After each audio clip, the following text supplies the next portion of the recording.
Bonsoir à tous, bienvenue. Les titres de ce lundi 7 août. C'est la loi des séries. En ce moment, sur nos routes, une dizaine de personnes y ont perdu la vie depuis le début de l'année. Un chiffre pourtant en baisse. Pour la première fois depuis 5 ans, l'alcool ou encore la vitesse sont dans le collimateur des autorités. Mariana Royer, nouvelle présidente du conseil de surveillance du Grand Port Maritime de Guyane. Ce conseil a pour mission de définir les actions pour la période 2024-2028, positionner la Guyane en vitrine technologique au niveau maritime. Telle est l'ambition de Mariana Royer.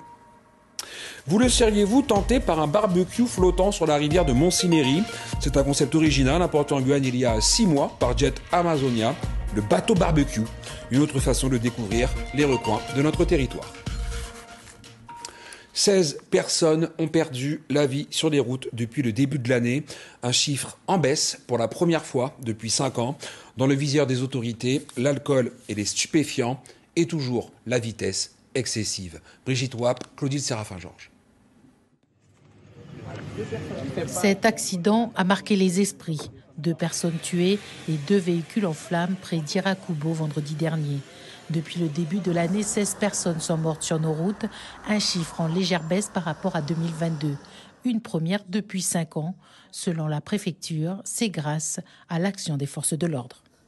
L'an dernier, à la même période, nous avions 322 permis suspendus.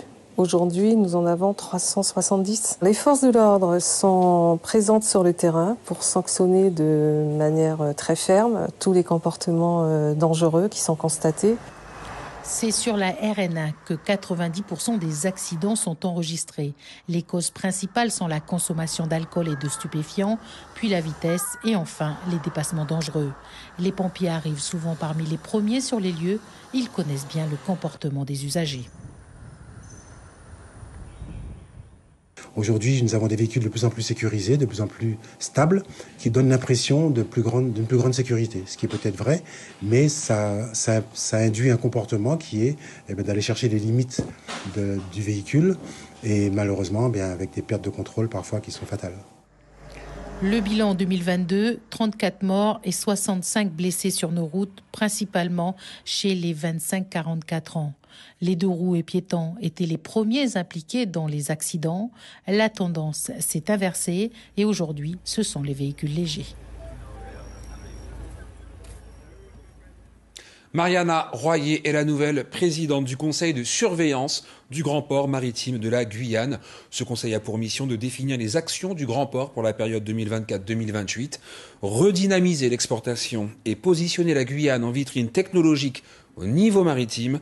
Telle est l'ambition de sa nouvelle présidente. Véronique Nison et Séfiane Dehi l'ont rencontrée. Dès qu'elle le peut, Mariana Royer aime venir observer l'activité portuaire. En prenant la direction du conseil de surveillance, c'est son expérience d'entrepreneuse qu'elle met en avant. L'activité économique passe pour cette chef d'entreprise de 42 ans par le développement des exportations. Je suis rentrée au pays il n'y a pas très longtemps pour investir au pays en termes de développement d'entreprises, d'industrialisation de ces entreprises-là. En tant qu'industriel, on a besoin d'un port qui est solide, qui est moderne et qui peut nous permettre de rester attractif et compétitif. Chimiste de formation, elle a fondé il y a 4 ans Biostratège, le premier laboratoire privé sur le territoire spécialisé dans l'extraction végétale. Mais Mariana Royer est aussi douée pour la recherche et l'industrie biosourcée. Cela tombe bien, outre les travaux de réhabilitation du port et le développement des activités dans l'ouest guyanais, elle compte aussi apporter son savoir dans les futurs investissements. Il y a des projets d'innovation, notamment d'installer un pôle technique sur le port même, de valoriser aussi la biomasse marine, qui touche un petit peu mon domaine et mes fonctions, on va dire, de départ. Sa sensibilité à l'environnement la pousse aussi à vouloir favoriser un développement durable du port. On parle d'électrification, on parle de véhicules qui peuvent être hybridés, qui peuvent utiliser du biocarburant, qui peuvent utiliser l'électricité. On a quand même, on est en Guyane, une belle vitrine de mix d'énergie renouvelable. Il y a plein de choses qu'on peut essayer de glisser par-ci par-là dans les projets pour pouvoir améliorer cet impact environnemental et faire que le port devienne aussi une vitrine en termes d'impact RSE. À la tête du conseil de surveillance, Mariana Royer entend bien pour les 5 prochaines années insuffler un dynamisme pour un développement positif du port. Et la Guyane était en février 2019. La région teste pour une première mise en œuvre du pass Culture. Le ministre de l'époque, Franck Riester, était venu lancer le dispositif, ministre de la Culture. Donc, 4 ans après, on peut dire que le pass a bien été intégré par les jeunes qui l'utilisent en priorité pour aller au cinéma, au concert et pour s'acheter des livres. 10 000 bénéficiaires depuis le début de l'expérimentation. Tout savoir sur le pass Culture sur notre site internet guyanelapremière.fr avec Catherine Lama. Parlons maintenant de l'entreprise Gourmandise Végétale. Le cofondateur Thierry Tamas est un pâtissier végétal de Guadeloupe. Il n'utilise aucun produit d'origine animale. Il s'est lancé voilà 4 ans et a créé sa petite entreprise artisanale il y a de cela 2 ans. Laetitia Broulet et Mickaël Bastide l'ont rencontré. Reportage. C'est à son domicile que Thierry Tamas a créé son laboratoire de pâtisserie. Passionné depuis sa plus tendre enfance, ce fonctionnaire est en pleine reconversion. Mais ici, vous ne trouverez ni produits laitiers, ni œufs. Caramel au beurre salé vegan, ça c'est... Tous les ingrédients utilisés sont d'origine végétale. Farine de riz, farine de maïs, margarine végétale. Et, pas de beurre. Pas de beurre, absolument. Il n'y a aucun produit animal de l'intérieur. Après, au niveau des substituts, on a normalement une pâte brisée, une pâte sablée comme celle-là. Il faut de l'œuf pour pouvoir agglomérer en fait. Moi, j'utilise en fait un substitut, c'est la gomme de goire. Thierry Tamas n'est pas végétarien, mais convaincu que l'alternative végétale répond à une réelle demande des consommateurs. C'est la fille de mon frère en fait qui était allergique au gluten, aux œufs, aux produits laitiers. Alors, c'est pas ça qui m'a motivé, mais quand j'ai vu qu'à 11 ans, sa première galette des rois, elle a mangé, c'était la mienne. Elle n'a rien laissé. Elle m'a dit, tonton, c'est trop bon. Thierry n'a pas de boutique. Il distribue ses produits dans 2 magasins bio et pour les particuliers. Bonjour. Ça va ? Ça va bien, ça va bien. Aujourd'hui ? Ouais. Voyage végétal. Très bien. Des viennoiseries, des pizzas ou encore des recettes prêtes à l'emploi. Nous, ça nous apporte vraiment le côté local, le côté... on passe plus par des circuits courts, on essaye de privilégier vraiment les circuits courts. Et bien sûr, le petit côté snacking, les produits chauds, nos clients viennent le matin, on apporte un petit plus dans le magasin. Mon but, en fait, c'est de démocratiser la pâtisserie végétale. On veut vraiment permettre au maximum de personnes d'y accéder et de voir qu'en fin de compte, c'est aussi bon, voire meilleur qu'une pâtisserie traditionnelle. Thierry Tamas développe sa petite entreprise. À la rentrée, ces produits seront distribués dans 3 nouveaux points de vente. Preuve que l'intérêt pour l'alimentation végétale gagne du terrain au fil des ans. Cette idée inspirante pour continuer. À 16 ans, la Martiniquaise Eve Giano a créé une application de téléphone qui permet aux utilisateurs d'en apprendre un peu plus sur Fort-de-France en parcourant à pied la capitale et tout cela en s'amusant. Voyez le reportage de Caroline Antiche-Martin et Marc Balsa. Bon, je vous attends alors. À tout de suite. Eve n'a pas rendez-vous avec des copains, mais avec des clients, ou plutôt des joueurs. Du haut de ses 16 ans, cette jeune marinoise vient de lancer le premier jeu de piste sur application téléphonique. Son thème, découvrir Fort-de-France. Tu cherches dans la barre de recherche Martinique, et c'est exactement celui-là. C'est Fort-de-France Highlights. Ah oui, super. Disponible en français et en anglais. Ça vient donc de Barcelone, quand je suis partie en vacances avec ma famille. On voulait découvrir la ville de Barcelone et on s'est rendu compte qu'en Martinique, il n'y en avait pas. En cherchant sur l'application Questo le jeu, en Martinique, il n'y en avait pas encore. C'est donc de là qu'est venue l'idée de créer le jeu. L'application est téléchargée, le jeu, moyennant 7,99 € acheté, la partie peut commencer. Première question. À quoi servent les abris en bois sur les pontons situés en bord de mer? Au fil des questions, les joueurs visitent la capitale, du Malécon à la bibliothèque Schœlcher, en passant par la tour Lumina et la rue Garnier-Pagès, soit 11 centres d'intérêt choisis par Eve à l'issue d'un minutieux travail de recherche. Le plus grand investissement que j'ai dû faire, c'est du temps, énormément de temps. En termes financiers, j'ai pas eu à débourser d'argent afin de créer le jeu. C'était vraiment beaucoup de temps, beaucoup d'énergie, de l'imagination. Et le temps, l'argent que je pourrais compter en tant qu'investissement, c'est l'argent de l'essence pour venir à Fort-de-France. 3 mois après son lancement, le jeu a déjà conquis des dizaines d'utilisateurs, dont Denis, Liviane, Nathan et Naomi. Maintenant, on connaît mieux la ville de Fort-de-France. Le parcours est bien fait, c'est pas très long. Les énigmes sont bien amenées, sont bien posées. Et vraiment, on passe un agréable moment en famille. Ce matin, le petit groupe en vadrouille a aussi attiré l'attention d'Axel Gianni, immédiatement conquis par le concept. Ça peut rendre les choses intéressantes en famille. Donc j'ai téléchargé rapidement l'application et j'espère que surtout ça va se développer sur d'autres communes. Parce qu'il y a Fort-de-France, mais il y a aussi plein d'autres communes à découvrir. Et donc je trouve que c'est une très très bonne initiative. Une idée de plus pour Ève. La jeune entrepreneuse martiniquaise a déjà son bac, 2 emplois de commercial et des projets plein la tête. Allez, place au sport maintenant. La 3e étape du Tour de Guadeloupe, Trois-Rivières-Bélif, longue de 158 km qui aurait été fatale à l'équipe guyanaise après l'abandon de Teddy Octavia samedi soir. Ce jour, Dylan Will chute lourdement et abandonne.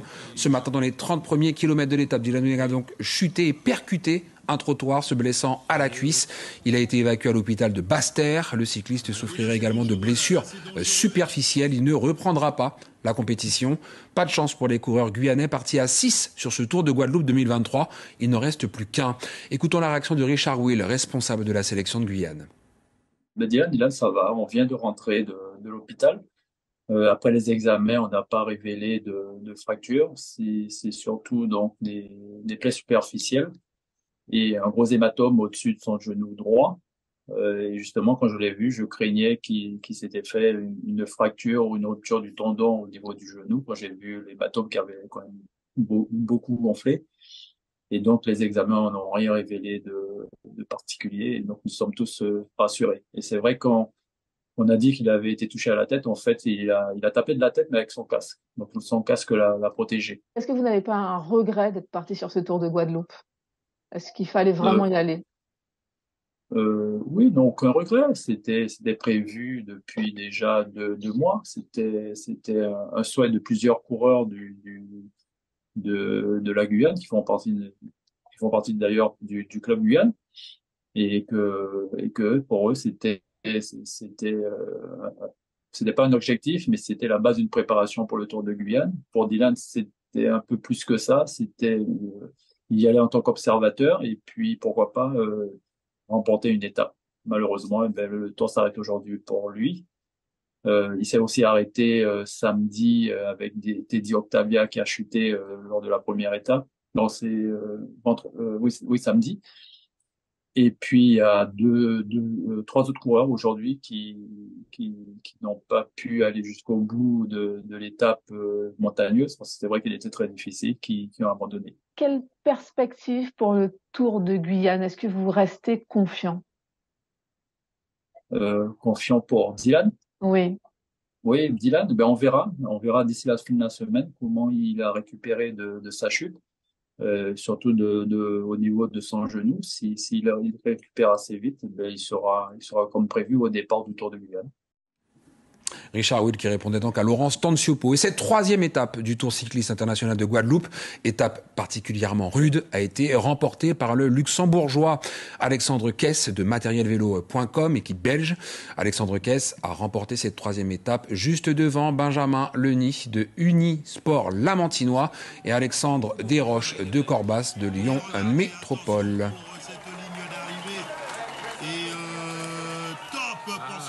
Qui a bien raison de lever les bras et tout de suite, voilà, on le tient. Football maintenant. Demain à 8h chez nous, les Bleus affrontent les Lions de l'Atlas pour une place en quart de finale en Australie. France-Maroc, c'est donc l'une des affiches de ce 8e de finale. L'équipe marocaine, immense surprise de ce mondial. On fait le point avec Martin Charmasson et Christian Favenec. La Martiniquaise Wendy Renard est une capitaine reposée, comme la buteuse Eugénie Le Sommer. Toutes deux ont été mises au repos lors du dernier match face au Panama. Les leaders sont en forme. Je me sens très bien et forcément que ça m'a permis de très bien récupérer. Et là, ça nous laisse aussi du temps pour bien préparer ce match. Donc le coach a pu faire jouer d'autres joueuses et c'est important aussi par rapport au groupe parce qu'on gagne avec tout le groupe et chacune aura sa carte à jouer et aura quelque chose à amener à l'équipe. C'est ce qu'on a su faire sur les 3 premiers matchs. À surveiller quand même, Grace Gayoro, pièce importante du milieu de terrain. Titulaire à chaque rencontre du mondial, elle n'a effectué que des footings ces derniers jours. Des tricolores concentrés sur une future échéance particulière, notamment pour la latérale Karchaoui, dont les parents sont marocains, et d'autres joueuses dirigées à Lyon par le sélectionneur adverse, Reynald Pedros. C'est une équipe qui a des qualités, qui a beaucoup de joueuses qui soit ont évolué en France, soit même dans les équipes de France jeunes, donc qui a aussi une histoire avec la France. Elles nous connaissent bien, de par leur coach et par les joueuses qui la composent. L'équipe de France, elle, a emmagasiné de la confiance en donnant du temps de jeu à de nombreux éléments, comme les Guadeloupéennes Estelle Cascarino, titulaire, et Lorina Fazer, rentrée en cours de jeu face au Panama. Un groupe bien préparé pour la phase finale. Ce match France-Maroc, il se jouera mardi à Adélaïde, dans la plus petite enceinte de la Coupe du Monde, le Inmar Stadium, qui est juste derrière nous. Un stade de 18 500 places de capacité, mais 13 000 places assises. Et la FIFA impose que les supporters soient assis pour cette rencontre. L'équipe de France a remporté ses 2 derniers huitièmes de finale en Coupe du Monde, 3-0 contre la Corée du Sud en 2015 et 2-1 face au Brésil il y a 4 ans.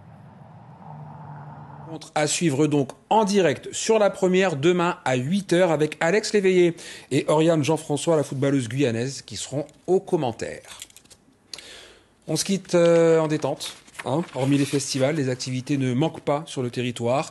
Et cette question, vous le seriez-vous tenté par un barbecue flottant sur la rivière de Montsilieri? C'est un concept original importé chez nous il y a 6 mois par Jet Amazonia. Le barbecue boat, entendez par là le bateau barbecue, une autre façon de découvrir les recoins du territoire avec une touche culinaire. Le reportage d'Isabelle Lerouge et Thierry Viviès. Bienvenue, donc je vais vous faire découvrir notre barbecue boat. Puis on se fait le petit briefing de sécurité, vous êtes partis. Embarquement à bord d'un drôle de bateau, un gros beignet sous un parasol, avec en son cœur un barbecue autour duquel passer à table. 2 à 10 passagers au maximum. Dernière consigne pour le pilote. Il suffit simplement, clac, de tirer sur la poignée. Et vous allez démarrer tranquillement. Larguer les amarres, l'embarcation prend le large.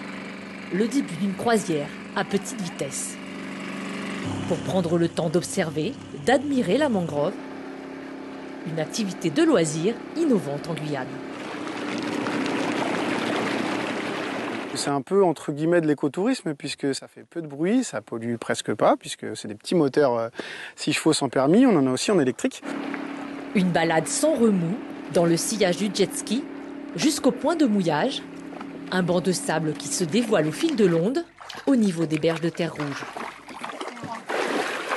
Après on n'a plus qu'à le reculer selon la marée pour ne pas être bloqué. Okay. Ça permet de redécouvrir un peu Tonnet-Grande qu'on a un peu délaissé et c'est sympathique surtout. C'est ça le but, c'était de passer une bonne journée agréable, passer un bon moment. Rien de tel que l'exploration du site pour s'ouvrir l'appétit, puis c'est l'heure de l'apéritif. Les acras maintenus au chaud sur le grill. On est passé à quelque chose de plus léger, sinon c'était des grillades, des viandes grillées, du poulet, des côtes de porc, enfin des choses simples à griller. Seuls 2 barbecue boats naviguent aujourd'hui sur les eaux guyanaises. Enhardi par les demandes de plus en plus nombreuses, Jet Amazonia prévoit d'agrandir sa flotte d'ici quelques mois. Ainsi s'achève ce journal. Merci de votre attention. Retour de l'actualité demain en radio avec l'équipe des matinales. Quant à nous, on se retrouve dès 19h. Très belle soirée à tous sur La Première. L'info continue sur les réseaux sociaux et sur notre site internet lapremière.fr. L'information continue sur notre site guyane.lapremière.fr. Scannez ou flashez le QR code pour suivre toute l'actualité de la Guyane.